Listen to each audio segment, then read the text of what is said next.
আপু জানিস, আমি গতকাল এক হাদিস শুনলাম।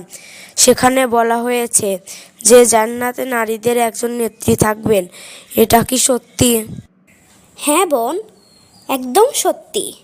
জান্নাতে নারীদের নেত্রী হচ্ছেন হযরত ফাতিমা রাদিয়াল্লাহু তাআলা আনহু।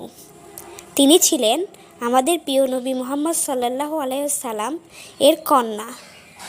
বাহ, কিন্তু কেন উনাকে এই মর্যাদা দেওয়া হয়েছে?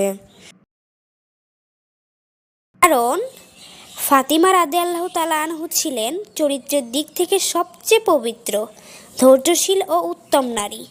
তিনি দুনিয়ার অনেক কষ্ট সহ্য করেছেন, কিন্তু কখনো অভিযোগ করেননি। রাসূলুল্লাহ সাল্লাল্লাহু আলাইহি সাল্লাম তাকে খুব ভালোবাসতেন এবং বলেছেন, ফাতিমা জান্নাতের নারীদের সর্দার। তিরমিজি হাদিস 3873। তাহলে তো তিনি শুধু আমাদের প্রিয় নবীর কন্যাই নন, বরং সমস্ত নারীদের জন্য আদর্শ। একদম ঠিক বলছিস। শুধু তাই না, ইসলামে আরও 4জন নারীর কথা বলা হয়েছে যারা জান্নাতের সর্বোচ্চ মর্যাদার অধিকারী হবেন।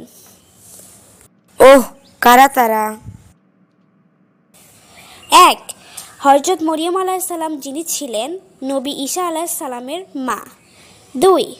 হযরত আসিয়া, ফেরাউনের স্ত্রী, যিনি দুনিয়ার সব সম্পদ ত্যাগ করে আল্লাহর জন্য জীবন উৎসর্গ করেছিলেন।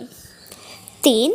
হযরত খাদিজা রাদিয়াল্লাহু তাআলা আনহু, রাসূলুল্লাহ সাল্লাল্লাহু আলাইহি সাল্লাম এর প্রথম স্ত্রী এবং ইসলাম গ্রহণকারী প্রথম নারী। 4.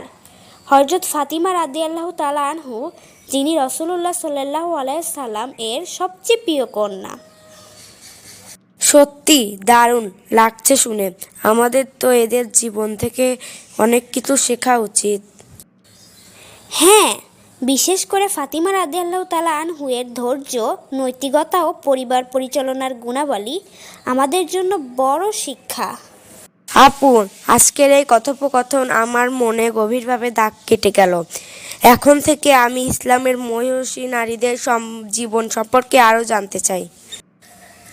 আলহামদুলিল্লাহ, জ্ঞান অর্জন করা এবং তা অনুযায়ী জীবন গড়া, এই তো আমাদের আসল উদ্দেশ্য হওয়া উচিত।